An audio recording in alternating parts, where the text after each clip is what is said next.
Hello बच्चों, let's read this question. Which of the following given statements is incorrect. यहाँ पर incorrect statement निकालना है. यहाँ दिया respiratory part is provided with cuboidal epithelium. तो आप दो पार्ट पढ़ते हैं ना, जब आप रेस्पिरेटरी सिस्टम पढ़ते हैं तो उसमें दो पार्ट पढ़ते हैं, कंडक्टिंग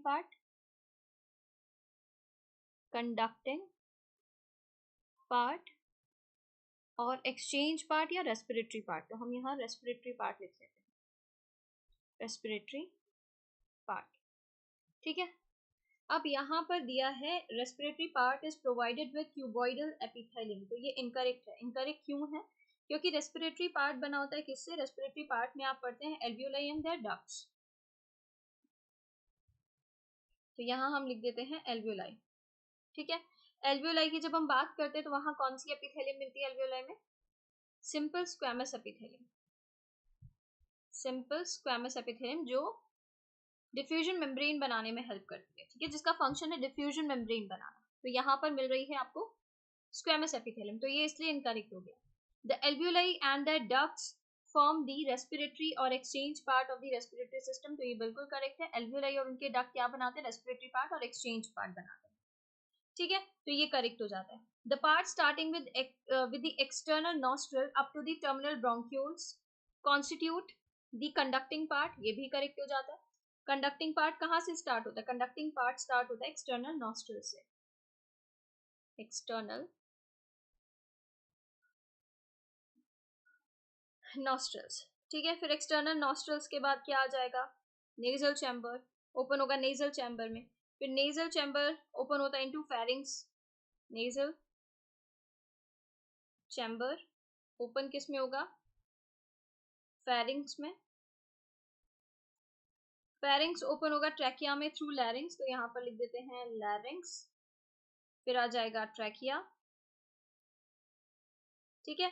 ट्रैकिया आगे कहाँ जाएगा? ट्रैकिया डिवाइड करेगा primary and right and left bronchi और प्राइमरी ब्रोंकाई.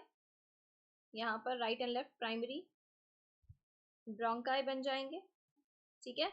सिंगल होगा तो ब्रोंकस बोल देंगे. फिर ये इनके अंदर रिपीटेड डिवीजन होगा. ये सेकेंडरी टर्शरी ब्रोंकाई बनाएंगे, ब्रोंक्यूल्स बनाएंगे, ब्रोंक्यूल्स बना देंगे. ठीक है.